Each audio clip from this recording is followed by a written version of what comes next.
Jóvenes, vamos a continuar con el segundo parcial de Derecho 2. En este caso ya es la clase o el video número 2 y comprende el bloque 3, que es el derecho laboral y sus implicaciones en tu vida. Los aprendizajes esperados al finalizar este bloque son: el alumno plantea de manera consciente las implicaciones de formalizar una relación laboral después de reflexionar sobre los derechos y obligaciones de cada uno de los sujetos del derecho laboral, utilizando la legislación vigente en su contexto.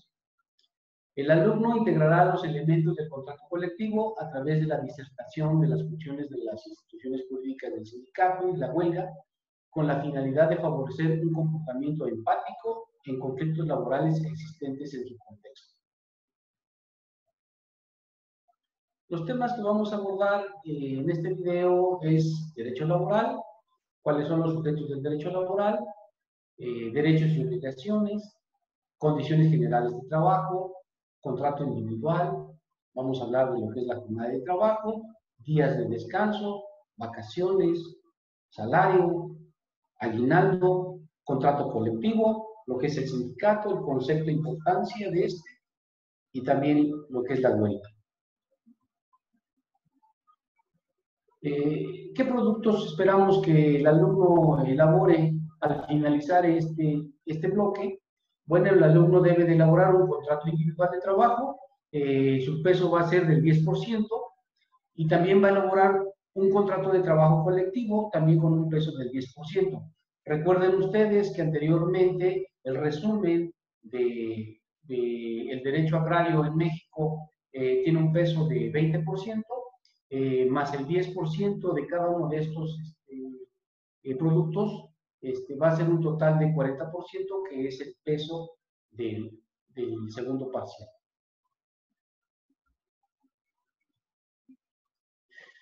Las revoluciones rusa y mexicana de 1917 comenzaron una tendencia mundial a que los trabajadores reivindicaran sus derechos. Sin embargo, en el resto del mundo no es sino hasta después de la Segunda Guerra Mundial que se reconocen los derechos modernos de los trabajadores, a saber, el derecho a la huelga, el derecho al trabajo, el derecho de sindicalización y a la negociación colectiva. El derecho laboral establece condiciones mínimas necesarias para una estabilidad social.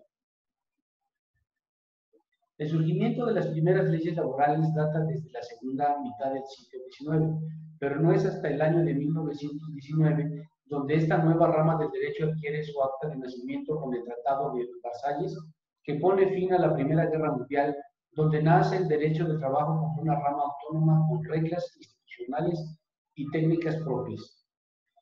Derecho laboral. Surgió para disciplinar las relaciones de la prestación subordinada y retribuida de trabajo. Se constituye por normas y principios teóricos que regulan las relaciones jurídicas entre empleadores, trabajadores y de ambos con el Estado. Se origina por una prestación voluntaria, subordinada, retribuida o humana para la producción de bienes y servicios. No se presume la gratitud del trabajo. Las normas de trabajo tienden a conseguir el equilibrio y la justicia social en las relaciones entre trabajadores y patrones. El trabajo es un derecho y un deber social. No es un artículo de comercio. Exige respeto para las libertades y dignidad de quien lo presta y debe efectuarse en condiciones que aseguren la vida, la salud y el nivel económico decoroso para el trabajador y su familia. Sujetos del derecho laboral. ¿Quiénes son los sujetos? ¿Quiénes intervienen? El patrón. La ley lo define como la persona física o moral que utiliza los servicios de uno o varios trabajadores. Si el trabajador, conforme a lo pactado a la costumbre, utiliza los servicios de otros trabajadores, el patrón de aquel lo será también de estos. Los directores, administradores, gerentes y demás personas que ejerzan funciones de dirección o administración en la empresa o establecimiento serán considerados representantes del patrón y en tal concepto lo obligan en sus relaciones con los trabajadores. El otro sujeto del derecho laboral es el trabajador. La ley lo define como la persona física que presta a otra física o moral un trabajo personal subordinado. Se entiende por trabajo toda actividad humana, intelectual o material, independientemente del grado de la preparación técnica requerida por cada profesión o oficio. La categoría de trabajador de confianza depende de la naturaleza de las funciones desempeñadas y no de la designación que se le dé al puesto. Son funciones de confianza las de dirección, inspección, vigilancia y fiscalización cuando tengan carácter general y las que se relacionen con trabajos personales del patrón dentro de la empresa o establecimiento. Otro sujeto del derecho laboral es el intermediario. Es la persona que contrata o interviene en la contratación de una u otras para que presten el servicio al patrón. La Ley Federal del Trabajo, ¿sí?, en su artículo 12 nos dice: no serán considerados intermediarios, sino patrones, las empresas establecidas que contraten trabajos para ejecutarlos con elementos propios suficientes para cumplir las obligaciones que derivan de las relaciones con sus trabajadores. En caso contrario, serán solidariamente responsables con los beneficiarios directos de las obras o servicios por las obligaciones contraídas con los trabajadores. Otro sujeto, la empresa. La empresa, la unidad económica de producción o distribución de bienes o servicios, y por establecimiento, la unidad técnica que como sucursal, agencia u otra forma semejante sea parte integrante y contribuya a la realización de los fines de la empresa. El establecimiento es la unidad técnica que como sucursal, agencia u otro semejante sea parte integrante y contribuya a la realización de los fines de la empresa. Este artículo defiende y diferencia los conceptos de empresa y establecimiento, y aunque técnicamente una ley debe abstenerse de dar definiciones, pues tal función es propia de la doctrina. Es útil que así lo haga la ley laboral, ya que con ello evita confusión al determinar que se entienda conceptos que son económicos y no jurídicos. Relación individual de trabajo. Se entiende por relación de trabajo cualquiera que sea que le dé origen a la prestación de un trabajo personal subordinado a persona mediante el pago de un salario. En torno a la relación entre trabajador y patrón se han suscitado controversias a fin de determinar su naturaleza jurídica. Unos sostienen la teoría contractualista y otros la relacionista. La teoría contractualista se originó en la tradición civilista, en virtud de que los códigos civiles reglamentan el contrato de trabajo, en el cual imperaban los principios de igualdad de las partes y de autonomía de la voluntad. Pero a partir de la Constitución Mexicana de 1917, el concepto de contrato de trabajo cambió radicalmente, convirtiéndolo en un contrato evolucionado. No se cambió el nombre, pero en el fondo ya no hay propiamente un contrato en el que imperen aquellos principios, sino por encima de la voluntad de las partes están las normas que le favorecen al trabajador. De manera que es la ley la que suple la voluntad de las partes para colocarlas en un plano de igualdad. Por ello, el contrato de trabajo es un genus novum regido por las normas laborales de carácter social distintas del derecho de las obligaciones de la legislación social. Contrato individual de trabajo. Cualquiera que sea su denominación, el contrato individual de trabajo es aquel que por virtud del cual una persona se obliga a prestar un trabajo personal subordinado mediante el pago de un salario. El anterior precepto revela claramente el contrato individual y la relación del trabajo independientemente de los actos que la originen.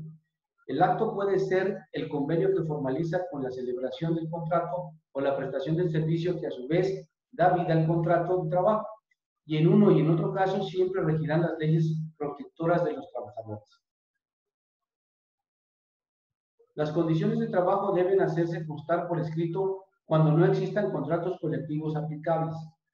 Serán dos ejemplares por lo menos, de los cuales quedará uno en poder de cada parte.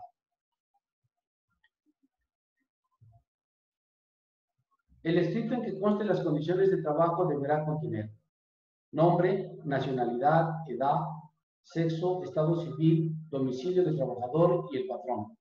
Si la relación de trabajo es para obra o tiempo determinado o tiempo indeterminado. El servicio o servicios que deban prestarse, los que se determinarán con la mayor precisión posible. El lugar o lugares donde deba prestarse el trabajo, la duración de la jornada, la forma y el monto del salario, el día y el lugar del pago del salario, la indicación de que el trabajador será capacitado o adiestrado en los términos de los planes y programas establecidos o que se establezcan en la empresa conforme a lo dispuesto en la ley. Otras condiciones de trabajo, tales como días de descanso, vacaciones y demás que convengan al trabajador y el patrón. Jornada laboral.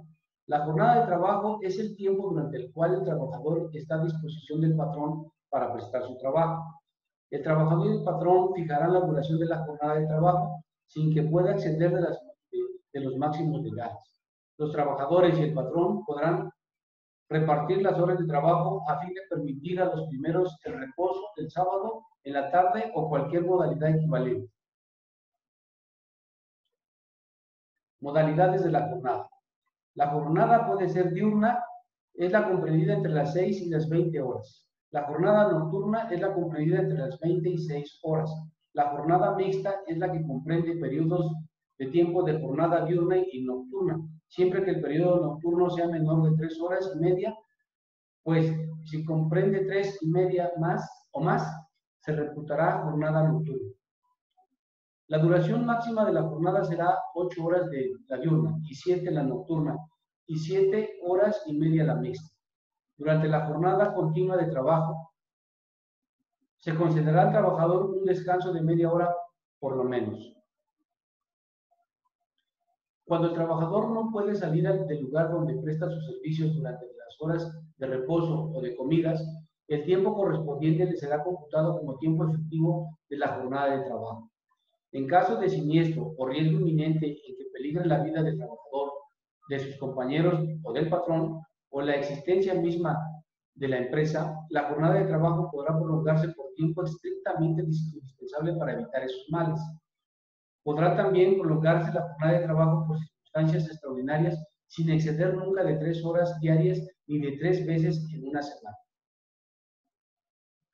Las horas de trabajo en caso de siniestro o riesgo que señala el artículo 65 de la Ley Federal del Trabajo se retribuirán como una cantidad igual a la que corresponde a cada una de las horas de la jornada.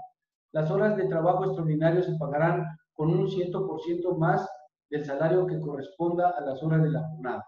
Los trabajadores no están obligados a prestar sus servicios por un tiempo mayor del permitido en la Ley Federal del Trabajo. La prolongación del tiempo extraordinario que exceda de 9 horas a la semana obliga al patrón a pagar al trabajador el tiempo excedente con un 200% más del salario que corresponda a las horas de la jornada, sin perjuicio de las sanciones establecidas en la Ley Federal del Trabajo. De este precepto se pretende derivar que los trabajadores tienen obligación de laborar cuando lo ordene el patrón la jornada extraordinaria permitida por la ley, es decir, 9 horas extras a la semana, pero sin que el día en que se trabaje jornadas extraordinarias exceda de 3 horas. Por tal motivo, es conveniente que los trabajadores establezcan en sus contratos colectivos de trabajo que será protestativo para los mismos aceptar o no laborar tiempo extraordinario. Días de descanso. Por cada 6 días de trabajo disfrutará el trabajador de un día de descanso, por lo menos, con goce de salario íntegro. Los trabajadores no están obligados a prestar servicios en sus días de descanso. Si se quebranta esta disposición, el patrón pagará al trabajador, independientemente del salario que le corresponda por el descanso, un salario doble por el servicio prestado. Son días de descanso obligatorio el 1 de enero, el primer lunes de febrero en conmemoración del 5 de febrero, el tercer lunes de marzo en conmemoración del 21 de marzo, el 1 de mayo, el 16 de septiembre, el tercer lunes de noviembre en conmemoración del 20 de noviembre, el 1 de diciembre de cada 6 años cuando corresponda a la transmisión del Poder Ejecutivo Federal, el 25 de diciembre, el que determine las leyes federales y locales electorales en el caso de las elecciones ordinarias para efectuar la jornada electoral. Al establecer el legislador los días de descanso obligatorios, lo hizo con el fin de que el trabajador pueda participar en las conmemoraciones de esos días, así como cumplir con determinadas obligaciones sociales o políticas, debiendo percibir su salario íntegro. Vacaciones.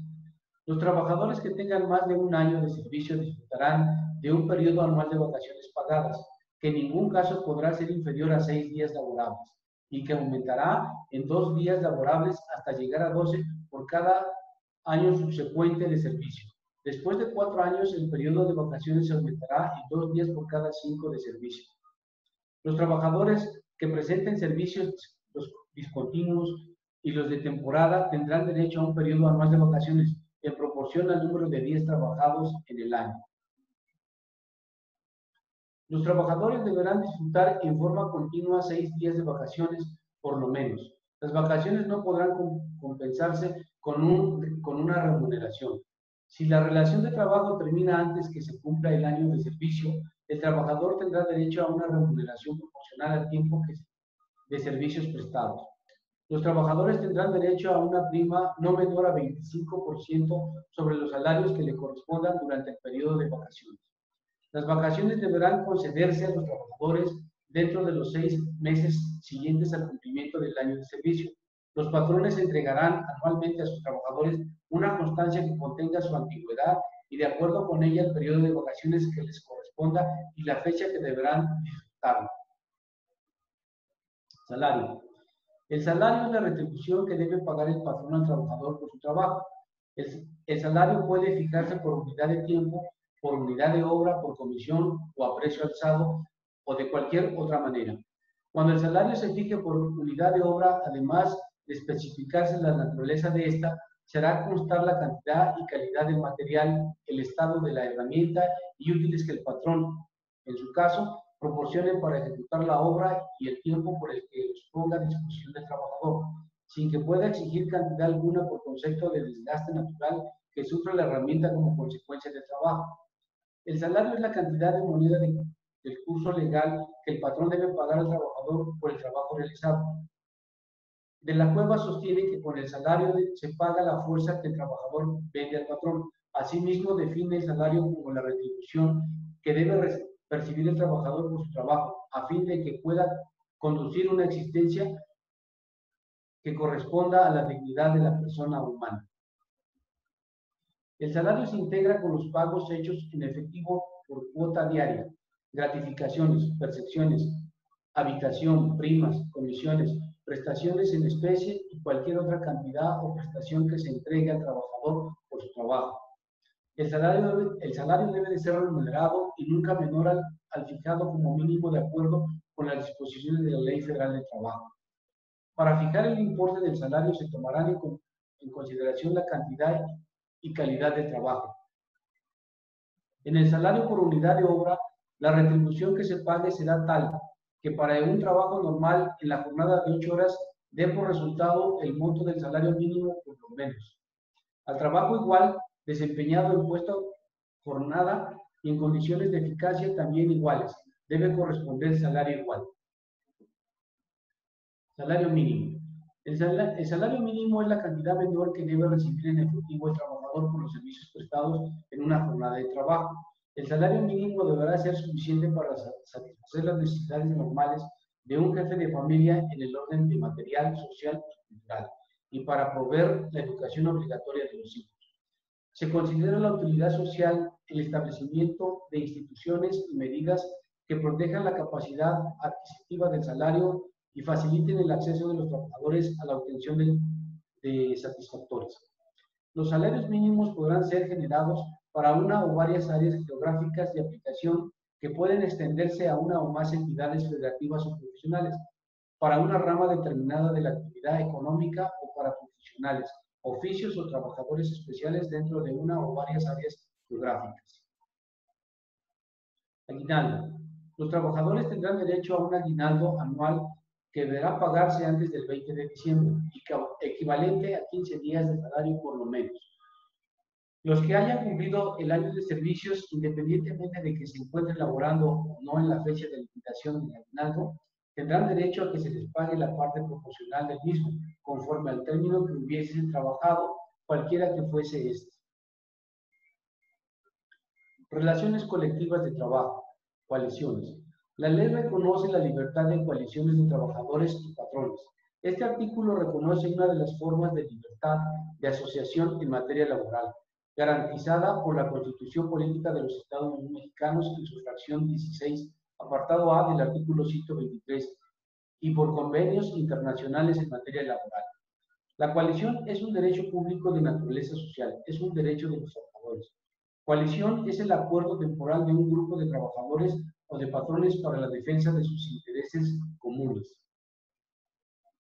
Doctrinalmente se ha dicho que una de las diferencias entre el sindicato y la coalición consiste en que la coalición es de naturaleza temporal, mientras que el sindicato es de naturaleza permanente. En realidad, a nuestro juicio, ambas son de naturaleza temporal, ya que si se extingue el objeto del sindicato, este tendrá que desaparecer. Sin embargo, el artículo 441 de la Ley Federal del Trabajo considera al sindicato como coalición permanente.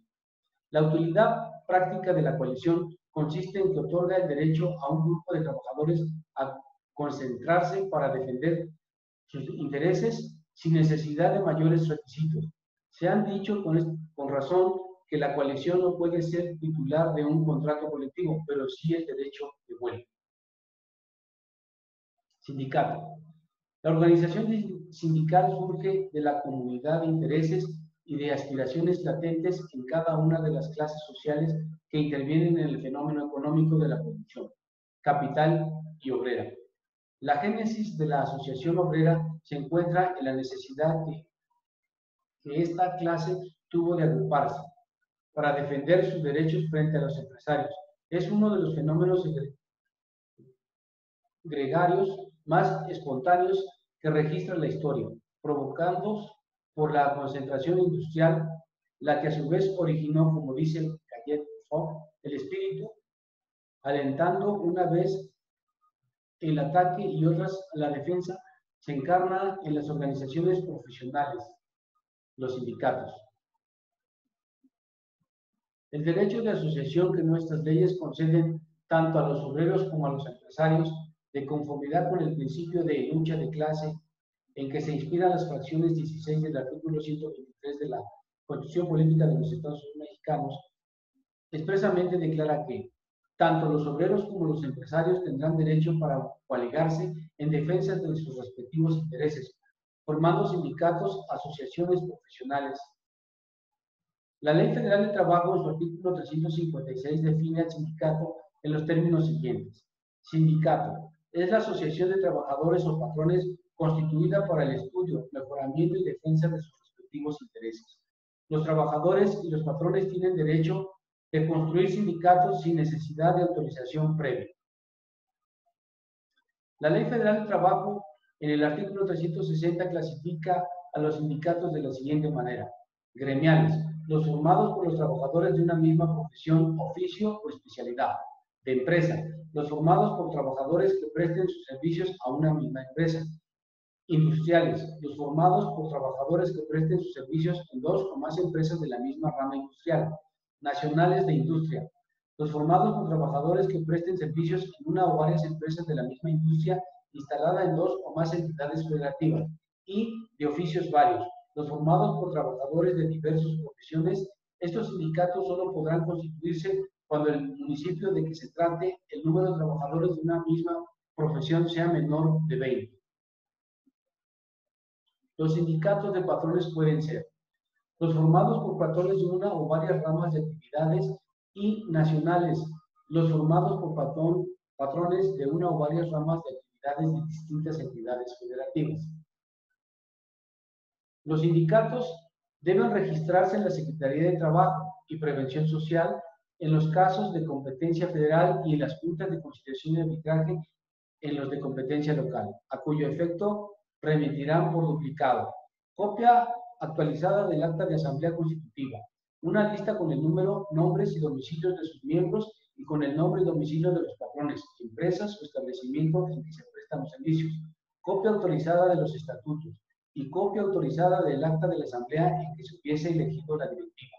Los documentos a que se refieren las fracciones anteriores serán autorizados por el secretario general, el de organización y el de actas, salvo lo dispuesto en los estatutos.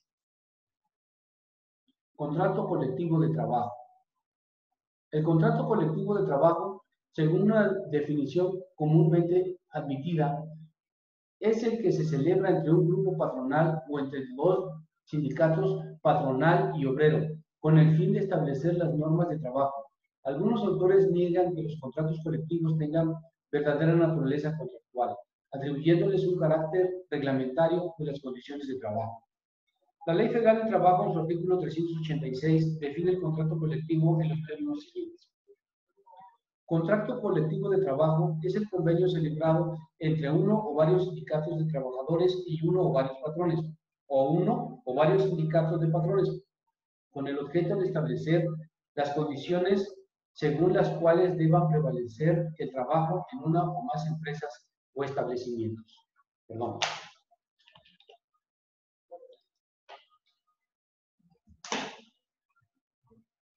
El contrato colectivo de trabajo contiene el derecho autónomo que se crea por los sindicatos obreros, los patrones o empresarios o sindicatos patronales.